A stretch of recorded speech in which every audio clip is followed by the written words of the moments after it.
Hello, welcome to this episode of the GymInformer podcast. I'm Chris Gilbert, co-founder of Classic Iron Fitness, with my co-host Jason Goldman, co-founder of Classic Iron Fitness. And our guest today is Nate Telow, owner of Gym Hub up in Boston, Massachusetts. It is an amazing gym. Before we get started, I'm going to take a break and show you some photos I took while I was working out in that gym.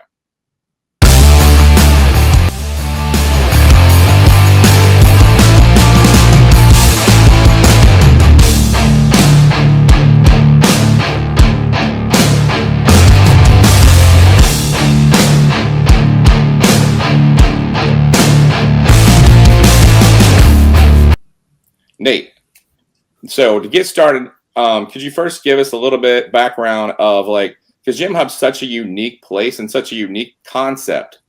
What was your thought process in owning a gym in downtown Boston that only does day passes? Yeah, so it started basically just out of a necessity of what I needed and what I thought a small group of people needed. We didn't intend to be a commercial gym.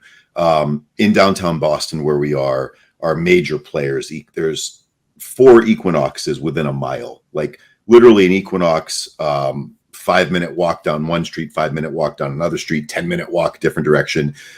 We've got a chain called Boston Sports Club, which is part of the Town Sports International, New York Sports Club, Philly Sports Club. So you got players that have $1 million advertising budgets. So for me, it really came out of the pandemic when gyms were closed. All of these trainers at these commercial gyms had nowhere to train, nowhere to work. And I initially was going to open up a bunch of training studios. So I was looking for about 2,500 square feet. And it was just going to be a bunch of individual rooms, like 500 square foot rooms with little small complete gyms. Cable crossover, squat rack, bumper plates, Aerodyne bike, rower, dumbbells, kettlebells. So that was the initial business plan, was to be a spot for independent trainers who were affected by the pandemic. And for those that aren't familiar with commercial gyms, that's a lot of my background is being a trainer for 20 years, starting in commercial gyms. Most of these commercial gyms, when you're working there as a trainer, take 60 to 70% of what a trainer makes. So $100 session, that trainer might make $25, $30 if they're lucky, $35. And so during COVID, the gyms were closed, especially Boston, being very liberal, was very, very shut down, more so than a lot of the other parts of the country. And these trainers just had no place to work. So that was the initial thinking when I went to start the business. What came after that were a lot of happy accidents where then I could do the thing I really wanted to do.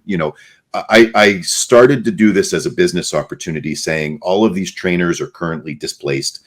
They're going to clients' homes. They're doing FaceTime sessions. When the ban gets lifted and gyms open up, I don't know that they go back to the gyms, because now they're getting 100% of the money from the client, right? It's really hard. Say they're charging, a lot of these Equinoxes, 130, 150, 160. And, say you're charging 130 and that trainer is making $40, $45, which is pretty much the split. And now you're getting 130 from that same client to do a FaceTime workout. Are you going to go back to making $40, $45? And so I was betting on no. So I wanted to provide these training rooms. So along the way, we stumbled across the space that we're currently in. And, I was telling you, I was looking for like 2,500 square feet. Yeah. And this was 7,000 square feet. So way, way bigger. And downtown Boston is astronomically expensive, the price per square foot to open up something down here. But it was a women's gym that went out of business during the pandemic. It had been here 30 years. It had the mirrors up. It had, the bones of a gym. We needed to change a lot of stuff. But we got it at such a good rate that it was the price of what I was looking at for 2,500 square feet. So we're like, we'd be stupid not to take this, right? It's 3 times the space. It's got mirrors. It's got bathrooms built. We were going to have to build bathrooms. It's got all this stuff. And then it was like, well, what do we do with this space? So we did 3 private training studios, which was the initial business concept. And I said, well, for me as a trainer, I've been a trainer for 20 years. I wouldn't want to be in one of these rooms. I would want a little bit more of a shared space. I like the energy of feeding off other trainers, other clients, and so then we had this open square footage space that was like 3,000, 3,500 square feet. And it's okay, let's do an open gym here. And so, first you start thinking, do I order Life Fitness and Hammer Strength equipment? But the bodybuilder in me said, man, what if I built my dream gym? At the time, I think I had my pro card at the time. I got my pro card in 2020. And I was traveling around to a lot of gyms for leg day. Actually, I can name these gyms because you've been there. So leg day, I went to General Fitness in Fall River, Massachusetts, right? Yeah. So it's like a 50,000 square foot gym in a mill huge building. Great mix of new and old stuff. Love that gym. And so I would go there every week for leg day. And there were specific machines I would use, the old Flex Fitness stuff. And they had an AFS leg press and all these pieces that they just had been in that building for 30 years. I'd go to Impact Fitness out in Auburn, Mass. And I'm not sure if you went to that one at all, Yep. but Went to Impact. Little things like they had all of the UMax dumbbells and plates, and I really liked how those felt, and I thought they would hold up really well. And I would just find myself driving out there for chest day because those dumbbells just felt lighter. I could pick up the 120s, 130s, 140s, and they were so balanced and so compact, and on and on and on. Right, all of the gyms in the area, I had favorites, so I just started buying all of these pieces that I loved, that I thought were just incredibly good at targeting a muscle, the mechanics of the movement. Some of them were old Nautilus and Flex Fitness and Flex Leverage and Nebula and old stuff. Some of it was Atlantis and Panada. So it was really just me saying, I'm building my dream gym of the best machines I've had the chance to use. And part of what Jose Raymond and I did too, besides all the local gyms, is I said, well, I only know what we have here in the Massachusetts area. And I had been to Bev Francis Powerhouse Gym and Montanary Brothers, two great local gyms on the East Coast. But we flew to Carbon Culture in Tennessee. We flew to Redcon 1 in Boca because I wanted to be exposed to equipment that we didn't have around here. Excuse me. That's how I found out about Panada. Or I also found out what I didn't like. For me personally, I just wasn't a fan of Arsenal equipment. And I went to gyms that were 100% Arsenal, and I was fighting every machine. Not to say they're terrible, but it just didn't work for me. It didn't feel like how I wanted a machine to feel. So yeah, that's how that part came about. Kind of we have this space and I need to buy equipment, so I might as well buy stuff I love, and rather than calling up Arsenal or calling up Life Fitness, Hammer Strength, and saying, give me something brand new and all red. And so to get back to your question of the day passes, this was just meant to be a gym for trainers. And it was just going to be, my business plan was to open up right in downtown Boston with all of these commercial gyms and take the trainers, have the trainers leave with their clientele and come over to my business, right? So these trainers in Massachusetts, you can't do a non-compete. So you can't have a trainer sign anything and restrict them from leaving the gym with the clients and going next door. So that was the goal, of be down here and provide a spot for these trainers who were more veteran in the clubs, who no longer needed the clubs to help get them clients and just service these clients and had their clientele, and maybe were just working off of referrals at this point, to leave, bring their clients here, run their business, and literally make 2 to 3 times more per hour per year. And we were only going to be for that. So along the way, when I was buying the equipment, posting, we just got a Nebula leg press and a Atlantis hack squat and a gluteator and all kinds of stuff, the whole local fitness bodybuilding community was losing their shit. It was just like, dude, I have to train legs there. I have to train back there. We haven't seen any of this stuff. Mm-hmm. So to balance that of being a spot we just wanted to be for trainers, not busy, we said, let's do these day passes and allow people to kind of come in. But we set a limit of no more than 20 people in the gym at the time. Again, mainly saying we want to control the quality of the experience when a trainer is bringing their client in, We don't want them to say, oh, there's no squat racks, there's no dumbbell benches, we can't use this, we can't use that. So we minimized the amount of people, capped it at 20 people in the gym, which is nothing. And that's kind of how the day passes started, was a secondary, right? Our main business is to be a home for these independent trainers, hopefully leaving all these commercial gyms. Secondary, anyone that wants to come, you can pay to come in as long as there's room, when you're coming in. Oh, nice. Yeah. It's funny you mentioned carbon culture because we just posted our podcast where we were chatting with Brent. And after we finished, him and I were chatting about his trip up to your gym and about he's like, yeah, Nate thinks this one's the best. I differ with him on this and that. But and it's funny how and Jason and I were talking about some of the stuff that you have, and they're like, I 100% agree. That is an amazing piece. But other pieces hit different for me. And it's different for each person. But I mean, I will say that every piece that you put in there is a unique piece. And it was really cool to move around the gym. And it wasn't just an entire line of one line. The flat bench, plate loaded flat bench is different than is a different manufacturer than the incline plate loaded bench. And, the lat pull down is different than the row machine. And it's tons of different manufacturers. And it was really cool.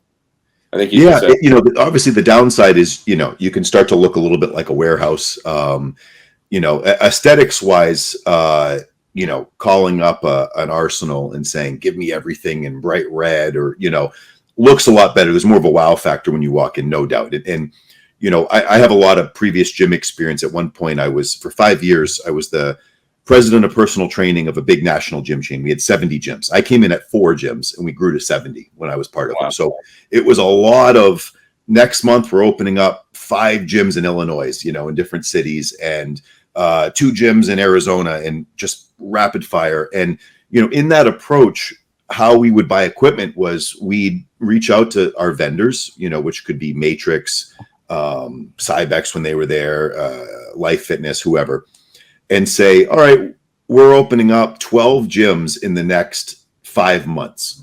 Give us a bid. And we would literally just go with the cheapest option in that gym, right? And you'd buy everything they had, the entire gym, from cardio to strength training equipment. And it was who just gave you the biggest discount. You wouldn't give a shit about, who makes the best chest press or any of this stuff, right? You don't care. Those big gym things, it's not about, having the best equipment and giving people good workouts. It's you're operating for the tour, right? Somebody walks in and the wow factor, do they sign up? You want them to sign up and never come again, right? That's that whole model. In my thing, it was really the opposite. It was, this is going to be a gym. Look, we only make money when people come. It's a really dumb business model. With the smart model is sign everybody up, they pay, they never come, right? I only make money when people come. But we have a certain type of person that comes. So when the gym's busy here, it's some of the best trainers in the city working. It's pro bodybuilders, pro bikini competitors. It's athletes, basketball players, football players. But it's the chillest atmosphere. There's no alpha male. I'm the biggest guy. I'm the strongest guy. I've never had to kick anyone out. I've never had to talk to anybody. When you've got guys, as you met in here, Jose Raymond, who's in this gym 6 days a week, there's just a level of, if you're coming here, you're here to work. You're not here to, chalk up and scream and try to be the biggest guy in the gym or the strongest guy in the gym. You're here to learn from guys like Jose. So, that's kind of what this spot is, I think along the way, when I went to gyms, I love Brent, man, what a success Brent is. He flew Jose and I out for the grand opening of their Murfreesboro Carbon Culture. And it's Jose and I were doing the podcast. We did an in-person podcast live out in the parking lot, interviewing all of the famous people, all of the bodybuilders and whoever they brought in. And Brent knows a lot. So and obviously Brent's such a huge success with the supplement business, and they've done so, to be honest, I actually had a call with Brent early on when I knew I wanted to do something with the gym space to say, hey, maybe I want to do a carbon culture out here, because he branded it so beautifully. Like the lighting and the, everything about it was so thought out. Yeah, the And we image was talked really about, cool there. yeah, so Brent really, follows through. He has a vision and he finds good people to execute, and so I really liked the branding of it. But I also knew when I would go to Bev Francis Powerhouse and train there, the bodybuilder in me was like, man, if I lived here and I had this gym and I had this equipment and I had this atmosphere of looking to your right and left, and there's top pro bodybuilders and athletes training, and it can just be a Joe Blow. There's an energy in there where everybody's there to work, And then when I went to Redcon in Boca, same thing. Jose and I were like, man, imagine if we lived here and we had access to this equipment, and you look over your shoulder and Kai Green's training, and Aaron Singerman gave us a tour, and he's like, oh, that guy, is a pro football player, plays for the Miami Dolphins, and this person's this and this, and they're just in there to work, Yeah. So there was a part of it that I was like, I wish Boston had that, because we just have these foofy spa gyms, And so that was kind of why we went the route of just, it may look like a warehouse with the whole mishmash of equipment. Some stuff's 30 years old, but obviously it's very opinionated, like you said, based on how tall you are, your limb length, all this stuff is going to hit you differently. But for Jose and I, it was the best stuff that we could find.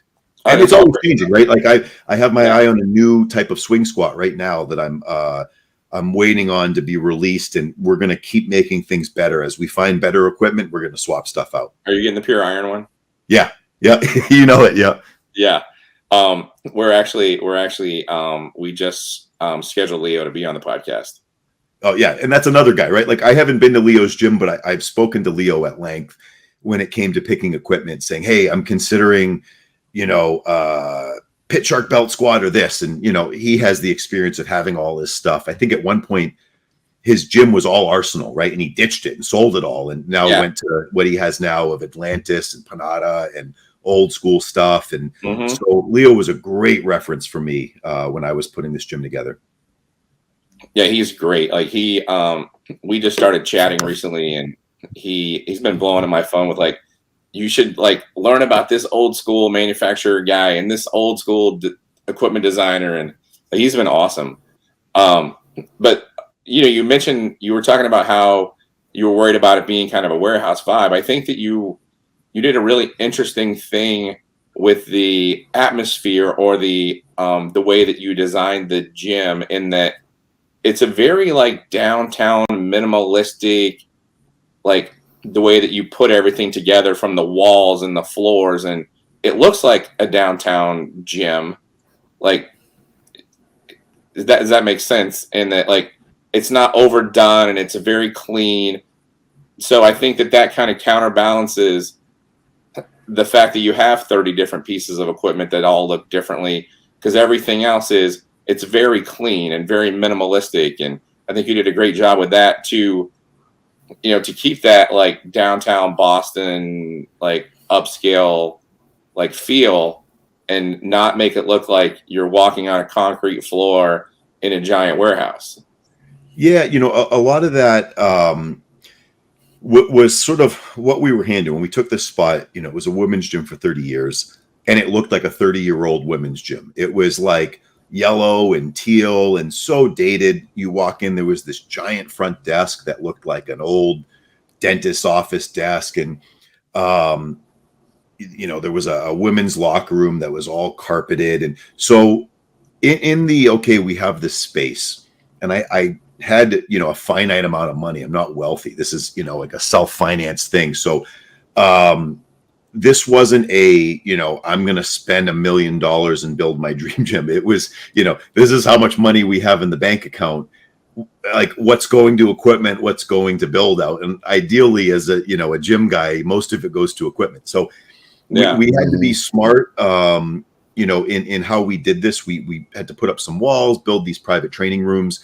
And some of it was just, looking around or thinking back to when you go to gyms and you're like, man, every time I train here, I look sick in the mirror, like I look great. What is going on in that, and it's stuff that you take for granted. Like dude, I didn't know an equipment manufacturer before I started this process, right? I would just go to gyms and be like, I like this hamstring curl. I like this chest press. Couldn't tell you who made it. I would tell you, I like the lighting in this gym. I always, we all see people, bodybuilders, Instagrammers, there's MI40. Everybody takes the pics on the turf flexing, right? There's magic lighting in certain things. And then you start saying, man, I'm going to have my own gym. What's behind this and how do I do this with as low of a budget as possible? So, there's a lot of matte black walls, which you look at guys like Leo, right? That's what they did with Leo's gym is it's matte black. It just shadows you well.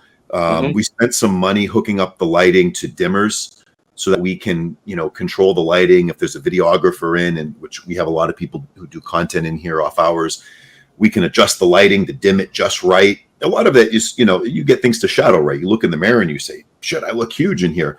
So there was, the type of paint. We were limited, we didn't have a big budget. It was just, what can we do with, some basics, and then there's being conscious of, social media, knowing the type of people who would come here, whether it's trainers trying to market their own business or the bodybuilding fitness influencer crowd. You want things that people are going to promote your gym. So we got custom turf that says Gym Hub on the turf, right? And so constantly people come in and that's a photo or that's a video and it lets people know where they are. We have a neon sign when you come into the gym that we're like, okay, this will be a good spot for people to take pictures at, and it says Gym Hub above their head. So we tried to be clever enough to have some branding, knowing people would be making videos, be taking photos in here. Let's have good lighting. So I was trying to be conscious of those things and reach out. I'm sure I reached out to Leo at some point about, lighting and the number of the bulbs. There's all the shit you don't think of, right? Is the bulb a 3,000 or a 5,000 or a 7,000, all those things, right? And so you get in the weeds for a little bit of, which one makes the muscles pop the most. And so we did all that, with a limited budget. But I think part of it was saying, okay, we don't have a lot of money to spend because, I'm buying Nebula leg presses and flex leverage chest presses. And these things are, $6,000 a machine and a lot of money. So let's be smart about the rest of it. But we were thoughtful of here's what we want to accomplish with this. It wasn't just, hey, let's paint it red. Red sounds cool, right? It was, we want an effect of when people come here, they feel like they look good and they want to take pictures. And then that leads to promoting the gym. Yeah, no, and it was, I think you've done it. I think, as I was mentioning, you did a really good job with that. Like, because when you walk in, because the atmosphere is sort of minimalistic, the first thing you're drawn to is all the different variety of equipment. So, but as you said, you did really pay attention to lighting, and it was obvious. But I also thought while I was there, like you were mentioning earlier, the atmosphere from the people. Like when I was there working out, I'm over on your lat pull down and I'm doing back. And when we go to gyms that we've never been to, we always try to talk to people who have been to the gym because we're only there for the day. And we try to talk to people who've been to the gym a few times. And, behind me, Jose's training one of his competitors who we follow each other on Instagram now. He follows us. And, I've seen his stage photos and the dude's ridiculous. But, Jose's training him right behind me. And then over in the corner is two kids, probably college kids that have never been to a gym like yours. And they're just giddy. And it's, I got to talk to them and they were just so excited to see a swing squat that they've never seen before and be working out in a gym where Jose Raymond's at training a competitor. But everybody was so chill and cool. And it was nice to be in that sort of atmosphere in a gym that's in a downtown atmosphere, in an area and not huge. Yeah, it's, I one of the things I'm really proud of the gym and whether or not, it's a bunch of happy accidents or I somehow willed it to be that way is the atmosphere of the people who come here. There are neighboring gyms that are trying to be bodybuilding gyms and they just have a lot of bad apples that go there, right? There's fights breaking out in these places. There's a lot of wannabe tough guys and And that sometimes comes with the territory when you try to be a bodybuilding gym. You know, you have 150-pound dumbbells or whatever, right? It's a spot where a rougher, tougher crowd will go. And I don't know whether it's, you know, downtown Boston's a different animal than Malden or Saugus or some of these suburb towns, right? Like, you know, you're either working here or going to college here, or you live here, and it's a different personality than way out in the suburbs. But you know, you kind of summed it up of, you know, Jose's here probably 6 days a week training clients, and training like world-class clients. You know, like these are people on the verge of getting their pro card. He's training pros in the gym.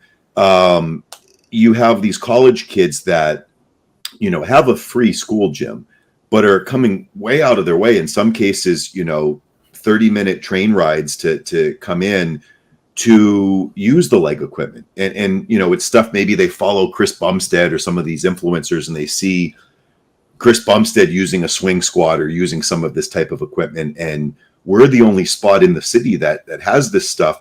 But there's an overall attitude of, I'm here to learn and I'm here to work, right? As opposed to, I'm here to show people I'm the alpha male in the room. Like, we just don't get that, you know, and I'm so thankful for that, because that's like the like, I don't call us a bodybuilding gym, even though, you know, to bodybuilders, we certainly would be, because there's kind of a stigma that comes with that, you know, where if I opened up day one and went to the papers and said bodybuilding gym in Boston, right, it people would have a lot of stereotypes. So it's, you know, I also was kind of curious how things would go when we were taking these trainers from an Equinox, that the gym is $200 to $300 a month, and it's all about luxury, right? There's heated towels waiting in these little portable heaters in the gym, and just spa-like amenities every which, you know, they have like eucalyptus towels, like stuff like that.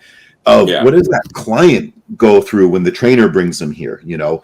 And they've been able to see, as much as, you know, because the fear was they come in and they're like, this place is a shithole. It looks like a warehouse, but they get it. They see that it's carefully curated. And when they get on the machines, say like a flex ham tractor, hamstring curl, they go like, oh, wow, like this didn't feel like this at Equinox or at my gym. And every machine, especially the leg presses or the squat machines, they're like, this doesn't bother my knees anymore. This doesn't bother my lower back. And so they really don't care that one machine's white and one machine's gray and one machine's black. And, you know, once they get in it, they go, wow, this just feels much better. So even that average Joe, you know, the person that's the lawyer, the accountant being trained by one of our trainers, I think appreciates the equipment. The other really cool thing, you know, being a pro bodybuilder and being very well aware of the stereotype, what's been really cool to see here is, you know, probably 70% of the gym are trainers training working class people, you know, various people who work in the financial district in downtown Boston. And then you've got Jose and his bodybuilder clients. And I was really curious how that would mesh, right? Does Jose training a guy that's 230 pounds of muscle scare these people? And because of the relationship and you know, Jose's Jose, and he's so likable and he talks to everybody, and it's this intimate atmosphere where everybody knows each other, that accountant or lawyer is just like, wow, man, that guy is really working hard. I admire how hard he had to work to get to that point, right? Because you can talk to them, and between sets, we're having normal conversations, right? It's not like a dumb meathead. So it's been a kind of a prideful thing for me to have a place that I think better represents bodybuilding culture, right? Of what it should be, which is you can be educated, you can be, you can have a good job, you can have a family, you can have all these things, and just love going to the gym and training hard. You don't have to be what the stereotypes are out there. Well, I'm sure Jason will agree with me. Like, do not sell yourself short. We've been to a lot of bodybuilding gyms at this point, and the ones where the owners are really active in the gym and take an active role in the gym and are worried about the culture have that sort of culture. Like, DMV Iron, Leo's gyms are some of the best gyms in the country. Yeah. And you go there, and the people there are huge and super nice because that's the culture that's been built. You go to Brent's gym in Nashville, Carbon Culture. The people there are very nice because Brent's in that gym and Brent cares about the culture. So, like, I know you said maybe it's a happy accident, but I think the fact that you're in the gym and you've taken an active role and built that culture, I think that's a credit to what you've been able to do. I've been to bodybuilding gyms where the owner isn't there, and you do get that kind of meathead like sort of thing because people realize that what they do is it's okay and it's acceptable. And when the owner's there and they know it's not acceptable, or there are like people there who train seriously and don't accept that sort of behavior, it doesn't exist. Yep, no, very true. I'm here 7 days a week, and look, once in a blue moon, I've got to tell some 150-pound college kid to put his shirt back on, and somebody who's left their weights on, you catch it real quick, and you set that precedent because as soon as it does happen, we've all been to commercial gyms where you're grabbing dumbbells and bringing them to the other side of the gym because it's just what everyone's doing, or you're leaving plates on because when you got to it, plates were on, and so for sure, I'm here 7 days a week.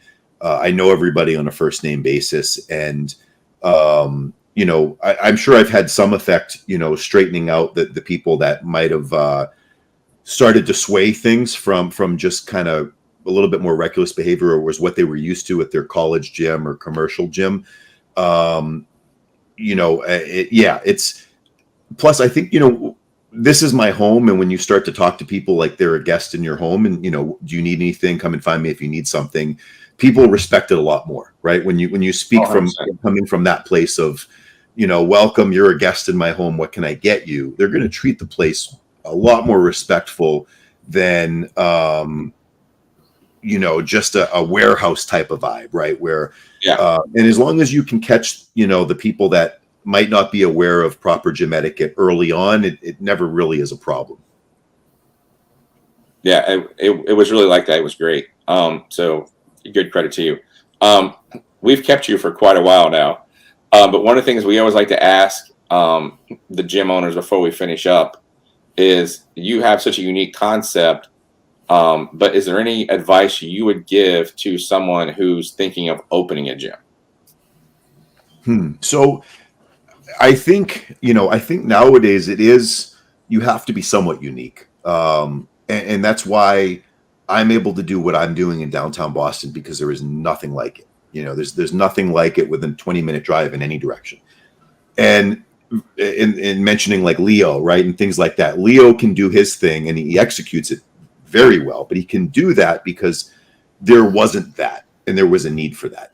So how we started this podcast I started this gym based on what my needs were and what I thought the needs were in my small community of a place for independent trainers to leave the commercial gym, bring their clients. I think that's how you have to approach it. I've been part of the commercial gyms where we'd have 10,000 members per gym. And I know that model really, really well. That was probably 15 years of my gym career, was running the $10 a month, $20 a month gyms and opening up club after club after club.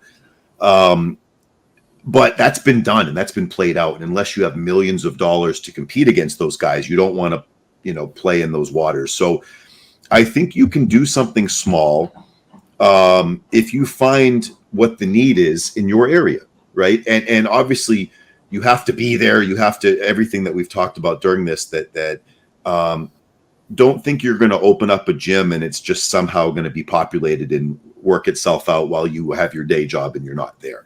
So I think find the need. I do think, the trend of gyms, why you can have a Leo, why you can have a Carbon Culture, a Redcon 1, mine, is, you have lots of great mom and pop gyms. The big chains, certainly Planet Fitness and LA Fitness, put them all out of business.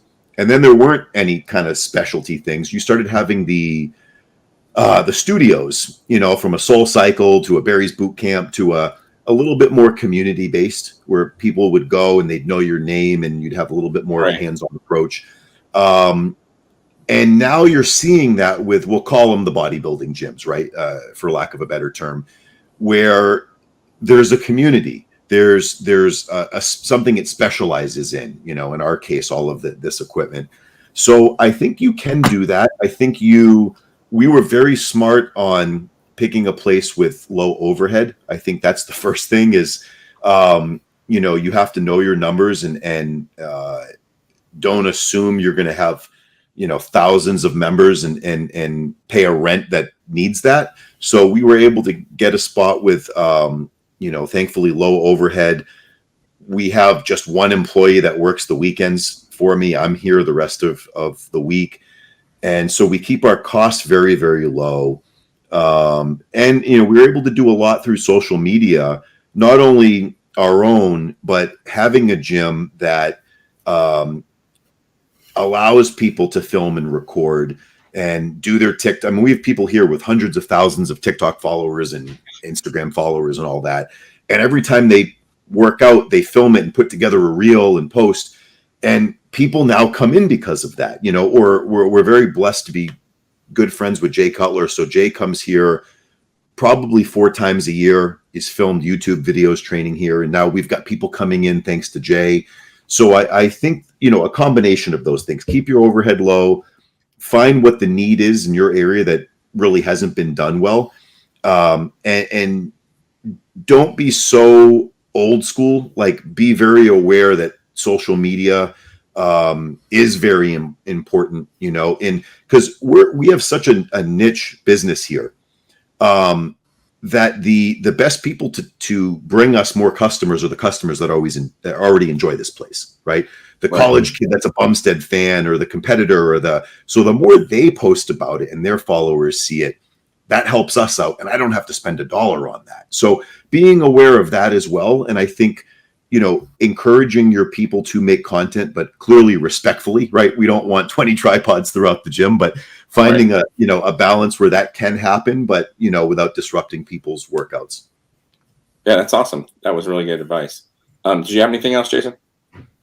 No, I just wanted to thank you for taking the time and coming on with us, Nate. We appreciate your time, sir. Yeah, thank you very much. My pleasure. And I want to say I appreciate what you guys do. Certainly, visiting my gym was great. I appreciate that, but also, really helping to promote all of these mom and pop gyms that are out there. You guys are doing a good deed because, man, I've watched some of your videos and there's some great gyms out there I wasn't even aware of.